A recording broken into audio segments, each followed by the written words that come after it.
A young boy reaches the seventh sealed prison in the Lysum Magic Academy to meet a strange lady with huge wings. The lady fails to recognize him, so he introduces himself as Eugene Sanafield. His grand name impresses the woman, who calls him to come closer, because nothing screams trustworthy like a kid with a dramatic fantasy surname. He claims that this encounter changes his destiny forever. The mysterious lady is fallen Queen Erinys, the demon queen who is believed to rule the southern continent in the ancient era. One day he gets late earning her wrath, but he is too absorbed in her ethereal beauty to notice that. Classic case of, "Oops, I was late because I was staring at your demonic magnificence." A frustrated Erinys pings him to gain his attention, so he calmly addresses her as "My Lady," the demon queen, and mentions that he is on time. She further fumes up and reminds him to call her Ellie when they are in solace. As he places the basket of goods on the table, he wonders whether she wants to eat. Spoiler, she's not hangry, just emotionally flaming. But Ellie impatiently drags him towards herself, ordering him to fulfill his duty first. Eugene has to offer some part of his life force to her on every visit, just like a scapegoat. After satisfying her needs, he glances at a sleeping Ellie, whose beauty is out of this world.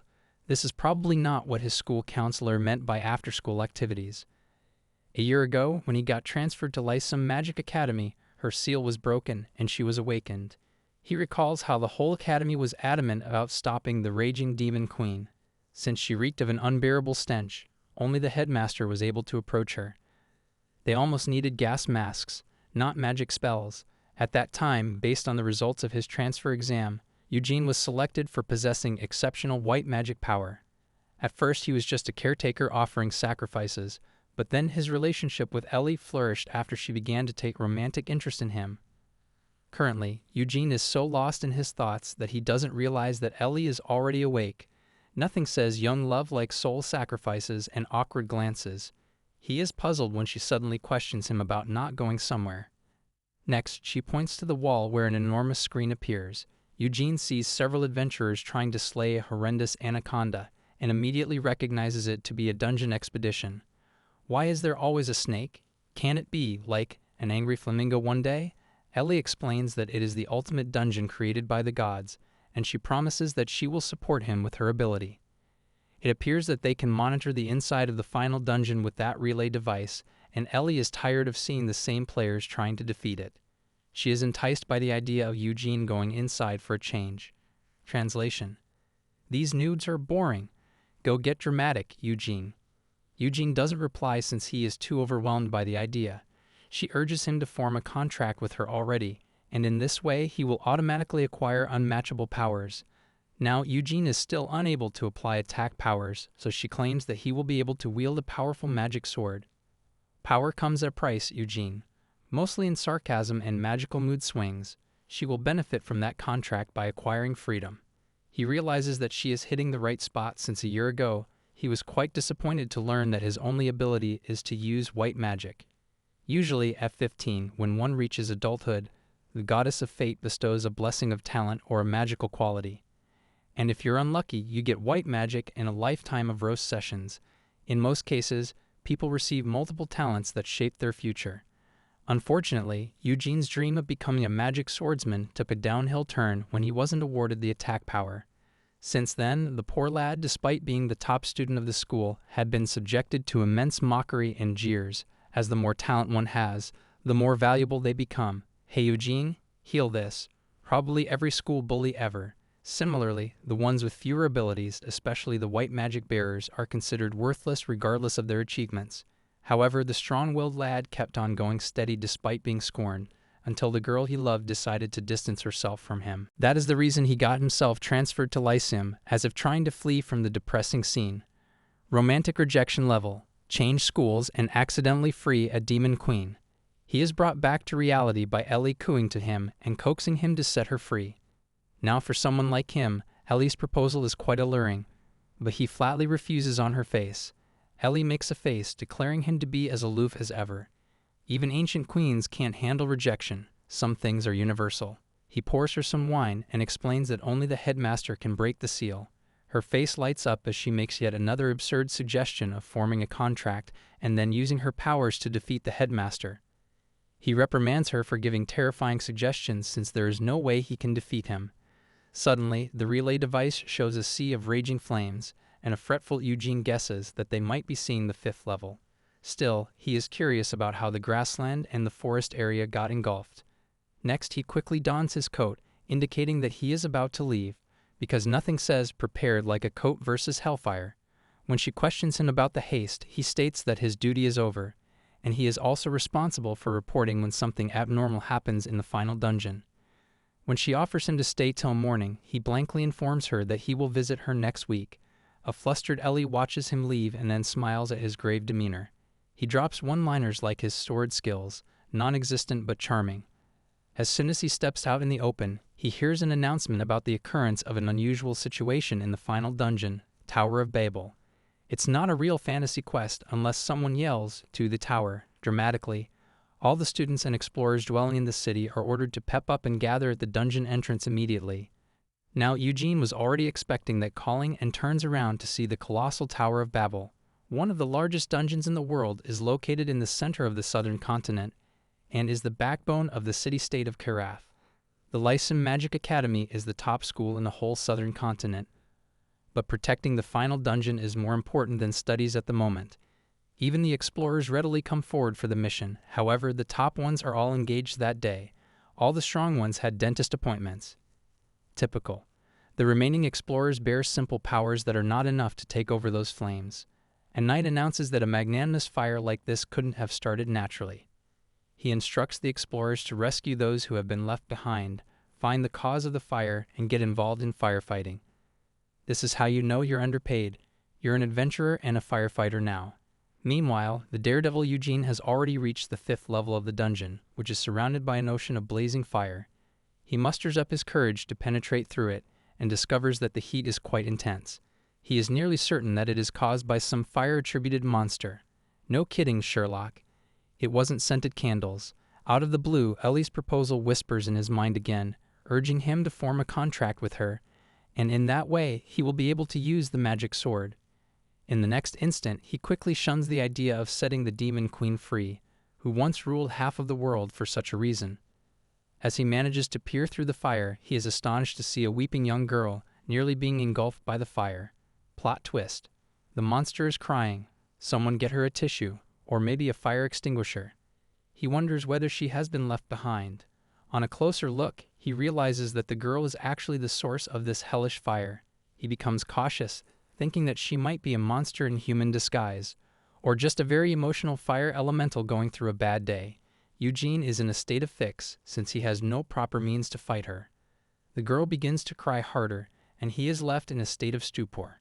Hesitantly, he steps forward, stooping lower, and offers her his hand, inquiring about her well-being. She stares at him tearfully, and then tries to explain her situation in an unknown language. He anxiously realizes that they are unable to understand each other, but then he remembers the fire-resistant rescue cloak that he possesses. He quickly offers her that so that at least she can cover up her birth suit. Because nothing screams first contact like, "Here, please wear this. You're on fire," literally. The burning girl swiftly nods in compliance, and in no time dons that cloak to his relief.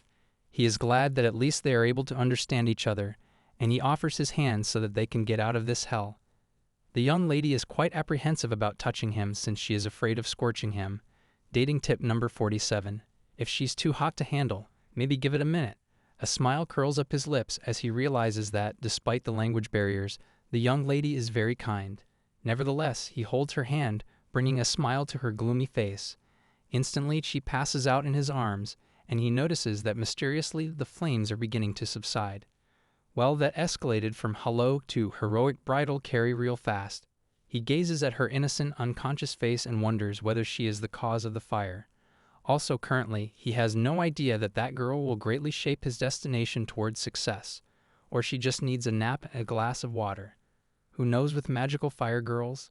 Until now, Eugene has concluded that the mysterious girl is not a human due to her ability to emit fire. However, since he didn't get any evil vibes from her, she is also not a demon or a monster. In fact, she seems like a victim to him, and he feels sympathy for her.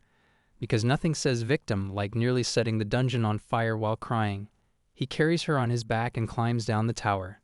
As he walks down the road, many curious stares and whispers surround him. People observe that the girl is quite unharmed and quickly term her the Dungeon Destroyer. New nickname unlocked. Suddenly, an army of knights notifies Eugene about the king's order to appear in the court along with the Dungeon Destroyer. He requests them to give him some time since the girl is unconscious. The knights become furious and condemn him for defying His Majesty's orders. They menacingly surround him, pointing their weapons towards him. Eugene helplessly realizes that any further resistance will earn him the title of the king's traitor. Later in the court, some higher-ups are engaged in a grave discussion. One of them angrily slams his fist on the table, declaring that the Dungeon Destroyer should be severely penalized for harming the final dungeon created by the gods.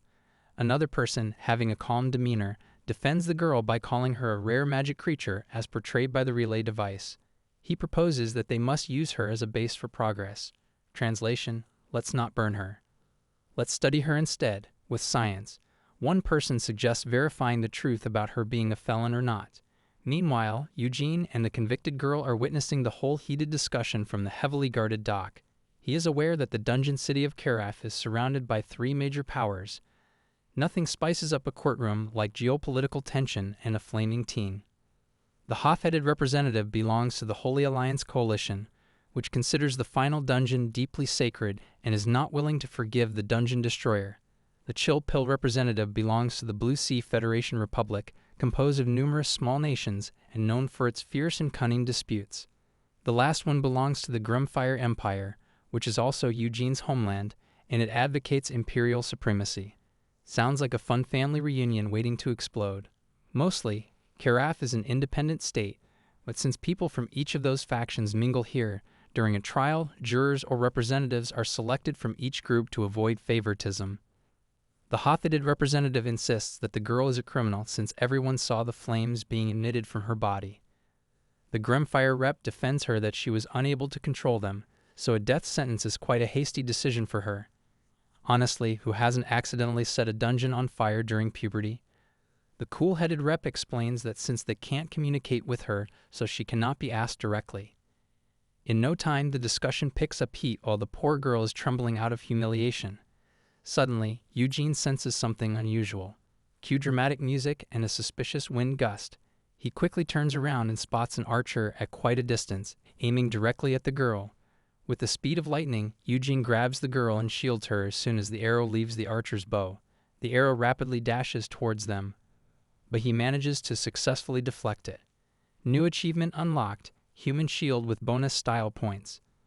The flabbergasted archer quickly flees the scene before anyone can see their face. Everyone is astonished by that sudden attack and Eugene's impressive shielding ability, probably the barrier magic. The girl looks at him thankfully, but Eugene watches his hands in disbelief since at that time, his body moved on its own. It's like discovering you have Wi-Fi in a dungeon. Magic signal, strong. Immediately, it is announced that the king has arrived, who expresses curiosity at the earlier chaos. He lauds Eugene for his evergreen white magic capability, and a startled Eugene addresses him as Headmaster Uther. It is revealed that King Uther Mercurius Pendragon is both the king of Karaf and the headmaster of Lysum Magic Academy. He can be easily termed as the greatest magician of the continent, and the one who brought him and the Demon Queen together. The king settles down and is all ears to everyone's opinions, also rumored to be a part-time drama teacher based on this court session. The Holy Alliance Coalition representative demands the execution of the Dungeon Destroyer for the sacrilegious destruction of a holy relic.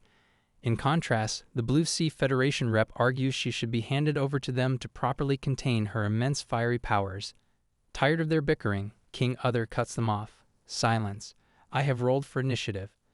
He hands a bracelet to Eugene and instructs him to place it on the girl's wrist, referring to her as Sumire. Eugene is shocked the king knows her name but complies. Once the bracelet, essentially a magical translator, is activated, the king asks Sumire if she can understand him. She affirms, surprising the 3 representatives, as none of their magic had worked on her before. The king then asks her to introduce herself. She replies, Sumire Sashihoji. When questioned about her origins, she says she has no memory, only that she woke up in a grassland. Typical isekai intro. Hi, I'm lost, confused, and on fire. Nice to meet you. The king guesses that she is suffering from amnesia. The Hoth-headed rep intervenes rashly, requesting the king not to be fooled by her since she might be pretending. When the girl clenches herself tightly out of embarrassment, Eugene comforts her and tells her not to mind those clowns. He gently assures her to take her time and try to delve into her mind for details. But the hot-headed rep meddles again, insisting that all of her statements will be verified by appraisal. The cool-headed fox reminds him that none of the appraisal skills worked on her when they tried it before the trial. Appraisal failed. Error 404. Identity not found. The other reps become perplexed since Sumire might be using anti-appraisal magic. Still, the hot-headed rep believes that there might be a loose end since all the court appraisers are experienced. However, the mighty King Other claims that through his powerful lens, he can actually see her status and species. The king has admin rights. Everyone else is stuck in read-only mode. When everyone expresses curiosity, he reveals that she is the human god of flames, Iris. She belongs to a mythical race that had perished in the primitive era. Eugene remembers that Sumire belongs to one of the races that existed long before human existence on Earth. So technically, she's everyone's ancient great-great-great-grand-aunt of fire. Other continues that Sumire is from another world, and then heartily welcomes her to the Lysum Magic Academy, since they happily allow reincarnation from another world. The commoners watching the whole scene from a court's balcony are startled by Other's remarkable discovery since they have never seen a reincarnator before. One even drops his sandwich in shock. Tragic. Eugene stares at her thoughtfully and then ponders that reincarnators suddenly appear from their worlds, having various civilizations. It is rumored that when they reincarnate, they often receive excessive blessings from the gods, or they are reborn as special races. Other smiles ear to ear, delighted to receive an otherworldly guest after ages. Honestly, it's like getting a foreign exchange student from Olympus. The cool-headed fox from Blue Sea Federation hesitantly offers to have the honor of hosting her since she is quite worthwhile after all. Other throws a displeased glance at him and then mentions that he is quite aware of the culprit who shot an arrow at Sumire earlier. He frowns and guesses that the cool-headed fox is behind all that ugly game to check her abilities. The sleigh rep's face is drained out of blood as his face screws in humiliation. Caught in 4K, or at least by a very magical CCTV system. Still, Uther is ready to consider his offer if he is ready to bear the restoration costs of the fire damage she has caused. He wonders whether the Blue Sea Federation has the kind of bread to do so. The rep appears as if struck by a lightning bolt and quickly apologizes. Spoiler: they can't afford Sumire's smoke bill, let alone the Inferno. The Holy Alliance Coalition rep demands to know Uther Sama's intention about the gruesome crime the girl committed, since that cannot be forgiven. Other quotes the teachings of the goddess of the Holy Alliance: those who come from another world should be treated with care, and insists that she is not some evil demon that he fears. He emphasizes the cause of the recent mishap being her abrupt arrival in the world and her lack of knowledge about her new race. He feels that it is time to show some empathy towards her that will align with the goddess's will. The rep is left speechless and finally gives in. Eugene silently throws a glance at Sumire and ponders that finally she has been evicted from the mess and will now be taken to an appropriate place. Narrator: it was not over, not even close, but he quickly shuns the idea from his mind since that is not his headache, and probably this will be their last meeting. Out of the blue, the Grumfire rep points out Eugene to be a model citizen and feels that he has an obligation to take care of Sumire. A baffled Eugene recalls how aloof the representative of his homeland has been about Sumire's punishment or treatment a while ago. He wonders whether he suddenly developed an interest in her after knowing her being a rare existence. Grumfire motto: if it's shining and rare, it's ours now. He knows his faction's motto: model citizens must serve the Empire's prosperity, and understands the rep is just following it. After some thought, Other appoints Eugene as Sumire's guardian and declares that the Academy will cover all restoration costs. However, Eugene is not that confident due to his limited abilities. Poor guy just wanted to pass finals, not adopt a fire goddess. Other fixes his gaze on him with a resolute smile, declaring that in Kareth, his words are final. A confused Eugene stares at Sumire, still unable to believe that he will be guarding her from now on. Later, while chomping down the food, Ellie guesses that since he has been busy solving the Dungeon Destroyer Sumire's case, he has arrived late for her service. Eugene affirms his intense engagement the whole week. His indifference annoys her as she snootily complains that he is preferring the otherworldly Sumire over her. Jealousy level, Demon Queen, drama level, full season of reality TV. He protests about his helplessness against the situation, but she moodily refuses to accept any excuses from his side. An anxious Eugene senses her usual grouchiness and tries to hide the fact that he is about to meet Sumire afterwards. Later he offers to show Sumire around the academy, which she readily complies with. If Ellie finds out, there might be fireworks, literal ones. As she walks down the vast corridor behind him, she recalls how she arrived in this world a week ago. Currently, she only remembers her name and the fact that since she is the reincarnation of Iris, her body emits flames. Until now, she has faced terrifying situations and uncanny things, but she is grateful for the life of a secure student of the Magic Academy. Finally, some peace, no fireballs, no angry gods, just hallway directions. During the past week, her mind was flooded with vague memories of her family, and even those were rapidly diminishing away like a dream. She sadly realizes the possibility of her previous life being only an illusion and wonders about her real identity. Either she's a mythical being or someone who naps too hard. She suddenly snaps back to the present, where Eugene is waiting for her, and realizes that she doesn't have time to delve into her past. He shows her around, pointing at various divisions of the magnificent academy. And now, magical campus tour, starring one reluctant guardian and one confused fire spirit. He brings her to the Student Affairs Division, where a stern-looking person calls out her name. Sumire becomes jittery like Jell-O, but then Eugene comforts her and explains that she just has to answer his questions. The man, after confirming her name, gives her the student ID and a handbook. Translation: Here's your welcome gift. It's anxiety, paperwork, and flaming potential. On seeing her curiosity, the man emphasizes the importance of the document since it contains her personal information, like her status and skills. He instructs her to handle it with care. Basically, it's a magical passport, resume, and diary all in one. Guard it like your phone. Sumire is wide-eyed when she is given a warm welcome into the Lyceum Academy. She is surrounded by many students enthusiastic to mingle with her, and after many days, a smile appears on her face. Proof that friendship greater than flame-resistant walls. Later on, finding solace with Eugene, she expresses her joy at being accepted into Lyceum and also expresses her gratitude to him. She bows respectfully in front of him to pay her gratitude for saving her that day. Eugene.X has stopped responding from sheer awkwardness, and amused Eugene guesses that she might be referring to her zesty venture in the court. He assures her that she needn't worry about such things, but her praises don't end as she mentions how cool and gentlemanly he is, who even took out time to show her around. Eugene's internal thoughts: I can't even do attack magic, but thanks I guess. He simply mentions that this is what guardians do. She stares at him and then breaks into a smile, agreeing that he is just doing his job. Romantic tension, 35%. Blushing potential, rising. She secretly becomes embarrassed about expecting too much from him, and, in order to cover up her humiliation, blurts out that the gigantic student handbook is such a pain to carry around all the time. But he has a solution for that as well, since he instructs her to hold the book and state close book. Magic storage spell or just every girl's dream. Pockets. A puzzled Sumire follows suit, and to her astonishment, the book disappears.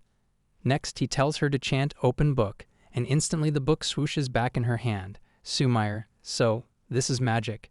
I've been doing fire the whole time. He adds that in this way, she can always retrieve her things, and they won't be a burden to her anymore. She is so impressed that she tries the spell once more, finding it so convenient. He explains that the spell is a necessity since the student ID is required when entering other countries or public facilities. Also perfect for dramatic reveals. Open book? Sparkles.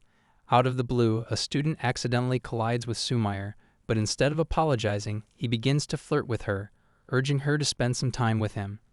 He even goes beyond by intending to touch her maliciously, only to be stopped fiercely by Eugene. Our lad firmly holds his hand to the rogue's astonishment.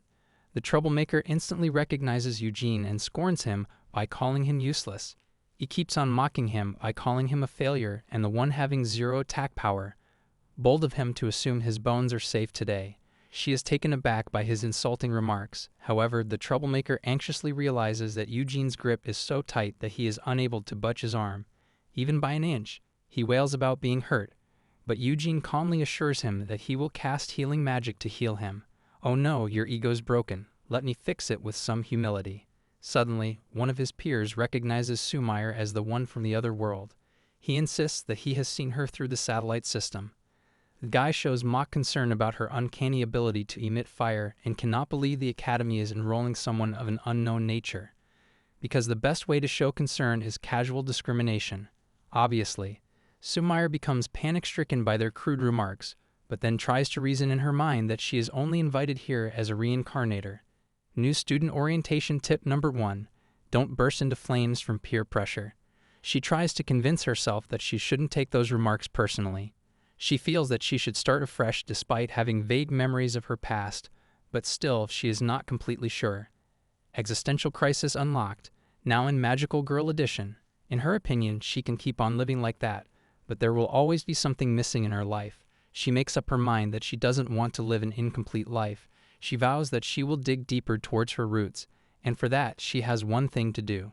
Meanwhile, the clown manages to pull his hand from Eugene's grip, and the group scurries away, giving Eugene a final warning. Retreating like a true warrior, coward style. Eugene ignores them but is quite concerned about Sumire's well-being. However, to his surprise, Sumire walks past him without giving any response. Plot twist: she's not sulking, she's in determined anime heroine mode. She stands by the curved balcony and gazes at the colossal Tower of Babel, standing at a distance. Next, she points at it and questions him whether the tower she came from is a dungeon. When he affirms, she expresses her desire to learn more about that final dungeon. Nothing says student life like choosing a dungeon as your extracurricular. In this way, she might remember something, and if she gets lucky, she will find her way back to her original world. He stares at her thoughtfully after learning about her true intention. He warns her about the hazardous monsters in the final dungeon, also hazardous, his GPA if this keeps up, and expresses his helplessness against defeating them due to his limited abilities. Still, the brave lad offers to accompany her to the Tower of Doom to fulfill her only desire. One day, Eugene meets King Other, who inquires about Sumire's progress. Eugene assures him that she has been faring quite well in the academy. He informs him about her desire to explore the final dungeon and their intention to do that next week. Other is impressed and emphasizes that she is an important guest from another world, so he is responsible for her well-being as a caretaker. Soon, the day comes when they both head towards the dungeon. So when he addresses her as Sumire-san, she requests him not to be so formal with her, as that widens the distance between them. He's slightly puzzled, but muses that it will deeply affect their mutual cooperation in the dungeon. He ponders for a moment and then cheerfully urges her to address him casually as well. As they enter the dungeon, she is amazed to see several shops inside. Sumire almost asked if there was a Starbucks on the 4th floor. Priorities, right? So he mentions that the 1st floor is the market area, and the real adventure begins from the 2nd floor. Next, he points at the tall shaft to transport them to the next floor, and Sumire is completely stunned to see an elevator in the dungeon. He explains that for any previously visited floor, one can use that shaft to arrive in no time. Eugene casually mentioned that it even played lo-fi dungeon beats during the ride. For instance, he found her on the 5th floor, so the shaft can always transport them over there in a jiffy. Her face lights up on spotting such a convenient way to transmute between floors. She is curious about which floors he has visited earlier. He states that he can go up to the 9th floor, and his statement is cut short by a sudden intervention. He spots a popular team belonging to the Azure Sea Federation, whose leader fervently urges his team members to hurry and announces his intention to conquer the 10th floor. Sumire blinked. "Is he always like that?" Eugene replied, "Only before lunch." Eugene advises Sumire to ignore such volcanic people, since his goal this time is to get her used to the dungeons and not to get her involved in unnecessary situations. Soon, they step inside Babel's 2nd floor grassland area, and he warns her that monsters can be encountered from henceforth. He informs her that since he cannot use attack magic and also has a limited range of barrier and healing magic, she should stay closer to him. She agrees and then watches him closely. After some hesitation, she manages to inquire about him having no attack magic. He explains that when fighting monsters, one has to spike up their weapons with magic because without that, a plain weapon is useless. He shows her an exploration knife to prove his point, and then swiftly slashes his finger. To Sumire's horror, she screamed, "Why would you do that?" Eugene replied, "For science." However, he tells her not to worry. Next, he imbues that knife with some magical power, and to her amazement, his finger is as good as new. He highlights his zero attack power ability, which when he is ambushed by a magic-imbued weapon, heals him instead of harming him. "So I'm basically a walking reverse pinata," Eugene said. "Hit me, I drop HP potions." Sumire is left in a trance, realizing his uncanny ability, even though he is so strong. He elaborates that he can always win in a one-on-one fight, and if things reach that point, he can always grab her and flee. Soon they climb up to the 5th floor, but he is surprised that until now they have literally faced no monsters. He recalls that earlier every floor certainly had monsters, and probably they are intimidated by Sumire's immense magical powers. Eugene whispered, "You're like bug spray for monsters. Can I bottle your aura?" Despite her overwhelming magic influence, he deeply desires to have some battle experience. He discovers Sumire standing at a spot in a deep ponder. She confirms with him whether he found her at that very point. When he nods, she looks disappointed. She had hoped to remember something about her past here, but everything has changed. Deep down, he feels the same. He had planned to first help her get used to the labyrinth, then calmly search for clues together. Eugene muttered that they should have brought a psychic or maybe even a photo album. The area, once scorched by intense heat, had already returned to its original state thanks to Babel's self-repair ability. Sumire joked that the dungeon seemed to have its own cleaning crew and wondered if they handled windows too. Eugene came to the conclusion that no traces remained of Sumire's origin. The visit to the 5th floor had been a total waste. Still, he shrugged it off, thinking at least they got some steps in. Still, he tries to probe her about the time before she was engulfed by flames, and whether she found something strange. She shuffles her brain and recalls some monsters that came to attack her. However, they all fled when she became a fiery ball. She negates having any further memories, but his mind is stuck on the word monsters. Eugene briefly considered applying to be a dungeon therapist.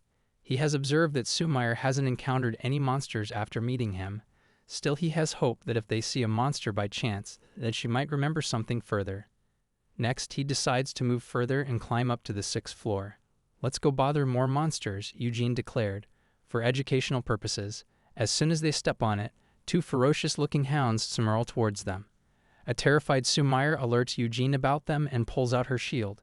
He calms her down and advises her to observe them first. He realizes that it is not the right time to push her towards her memory revival. Instead, they should focus more on combat. In the worst case, he plans to cover her up and flee. Plan B is running, he said. Plan C is screaming while running. Firstly, he has provided her with a shield to learn to defend herself. Shockingly, her body begins to emit flames that even seep through the wooden shield. In no time, the fire rages through the ground and heads straight towards the beasts, warding them off. "I said defend, not BBQ," Eugene muttered. She cannot believe her eyes that those hounds actually ran away. Even Eugene is shocked to the core since the magnitude of power emitted by her was equivalent to that of 10 high-skilled mages. "If we keep this up, you'll scare the dungeon into early retirement." He wonders whether the power actually belongs to the legendary Iris. Sumire jumps in anxiety since nearly the whole shield is burnt down. Eugene is curious about whether she has used some kind of enchantment. When she appears clueless, he explains that it is magic that adds elemental effects to weapons and armor. Sumire still has no idea about what he is talking about. Basically, magic hot sauce for weapons, he simplified. So he elaborates that he went under training in the past, but normally one needs to use a specific enchantment spell. However, there might be an exception that Iris' power has an automatic enchantment effect. "Your gear's auto-updating," he said. "Can you teach my phone that?" He smiles on reckoning that her powers go far beyond his imagination. Soon they climbed up to the 7th, 8th, and 9th floors searching for monsters. However, getting clues from her past is a far cry. They don't even have a proper fight with them. Sumire began to suspect her memories were hiding on vacation. Then, at the entrance of the 10th floor, a shaken Sumire confirms with him that they will soon be entering the boss area, and he affirms. "Time to meet the dungeon manager," Eugene whispered. "Hope he's in a good mood." They wonder whether the actual challenge will begin from this point. Although he has seen many bosses getting defeated through the satellite system, he is worried that, without any means of attack, he won't be able to properly protect Sumire. "I'm basically moral support with legs," Eugene muttered. He is somehow unable to put her in danger, so after mustering up courage, he questions her about her own will to move forward. After some apprehension, Sumire gives the green signal, since just like her memories, she also wants to test the magnanimous power of the dungeon. "Let's go," she said, pretending she didn't almost just pass out from nerves. But still, she feels that if Eugene hasn't visited that place before, she should back out as well. Eugene's mind is flooded with past insults and mockeries about people telling him to give up due to his inability to use offensive magic. Also, he recalls his responsibility of guarding her safety and a strong urge to turn back. Shaking off the doubts, he decides to move forward to the 10th floor. Sumire has incredible potential, and he doesn't want to hold her back. He told himself it was for justice, though it was mostly because she might accidentally vaporize something. Meanwhile, on the 10th floor, a massive monster is chasing a terrified explorer who trips and gets caught. Somewhere above, Eugene is already regretting this trip, like a bad group project gone wrong. Before beginning the 10th floor challenge, Eugene advises Sumire about declaring it, as without a declaration, there is no battle. He adds that she must observe the boss carefully and then make a move. They are gripped with alarm as, from a distance, they can spot raging fire and a ruckus. Apparently, even dungeon monsters don't believe in peaceful negotiations. On a closer look, it appears that a team is having a bloody battle with the bloodthirsty, enormous 10th floor boss. Eugene wonders whether the team belongs to the Azure Sea Federation, which were earlier spotted on the 3rd floor. On seeing the gruesome scene, Sumire is thoroughly panic-stricken, but still decides to help them. She was either brave or had mistaken the dungeon for a group project. To her astonishment, he refuses and then points in an upward direction, where some drone-like devices are floating in the air.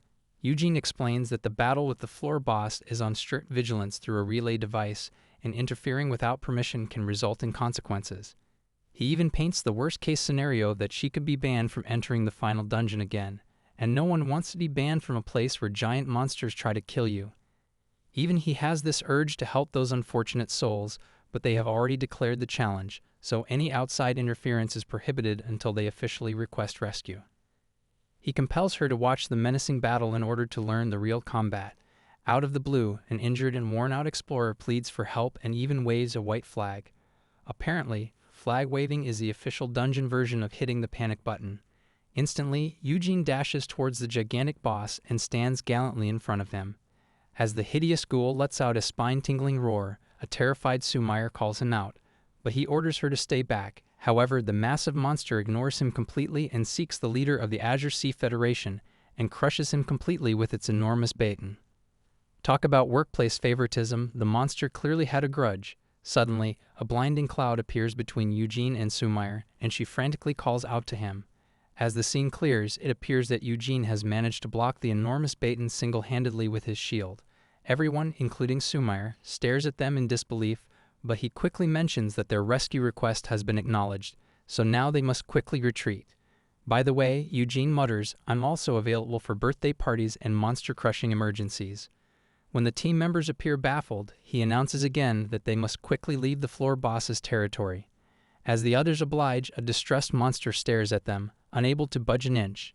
Next, he furiously stares at him, growls maliciously, and then lifts his enormous foot to crumple Eugene like an ant.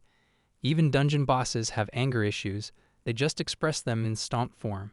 Eugene is quite aware that he is not capable of overpowering this boss, but he knows that he cannot lose either.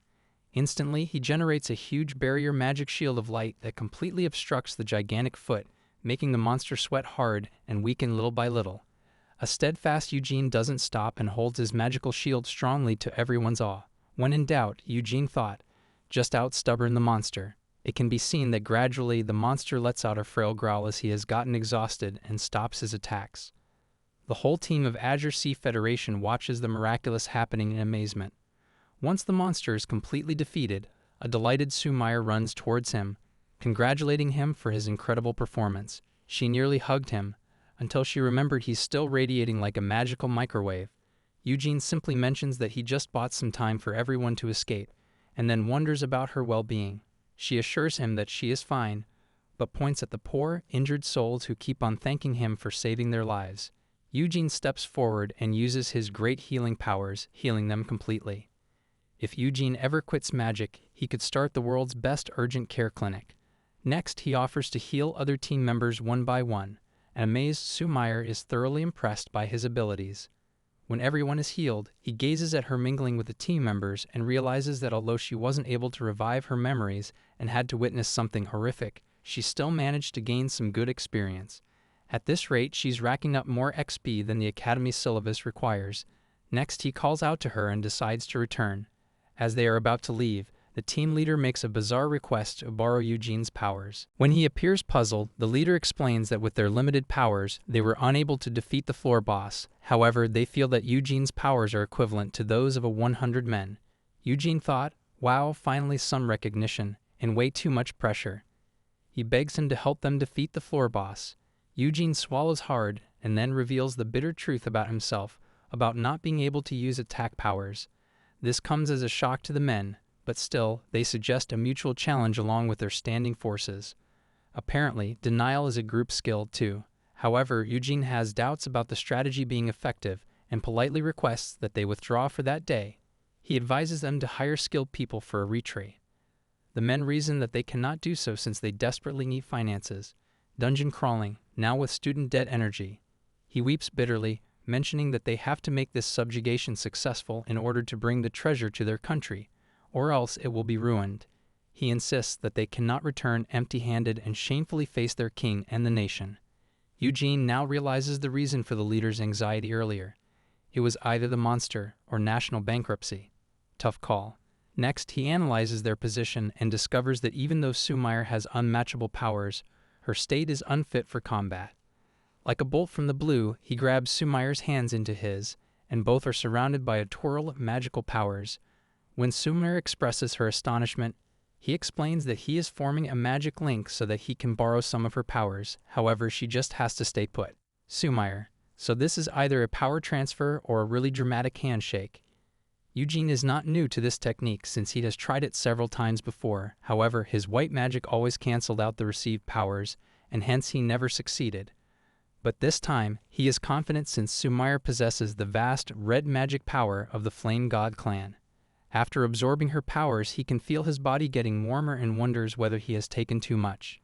Eugene, I either leveled up or I just drank 3 espresso potions. A puzzled Sumire watches him, but he smiles and expresses his gratitude to her. After the link is formed, he clenches his fists tightly, and some flurry of fumes can be seen emitting from his body. Soon he picks up a randomly lying sword from the ground and ponders the last time he held a sword in a battle. Spoiler. It was probably for cutting cake at a party. In no time, he uses the barrier magic, material enhancement spell on the sword, and the spiked sword glows radiantly. Usually, this is his ultimate limit, but this time the game has changed as he spikes up the sword with magic sword flame blade enchantment. The sword releases raging fumes along with a luminous dazzle. Somewhere, a blacksmith cried happy tears. Everyone watches the miraculous transformation of a useless sword in awe. Eugene smiles triumphantly since this time he has created a successful magic link. Even adding white magic to the sword, it remains fiery red, and its strength remains intact as well. He is confident that now he can engage in a flawless fight. He's officially gone from support mage to magical blender. He declares acceptance of the request to assist in the subjugation, and the leader promises to give him all the subjugation rewards in return. However, Eugene demands a solo fight with the boss since he wants to test the powers of the enhanced sword completely. Finally, he gleefully declares a challenge to the 10th floor's boss, and somewhere the monster groaned, "Oh no, not another protagonist."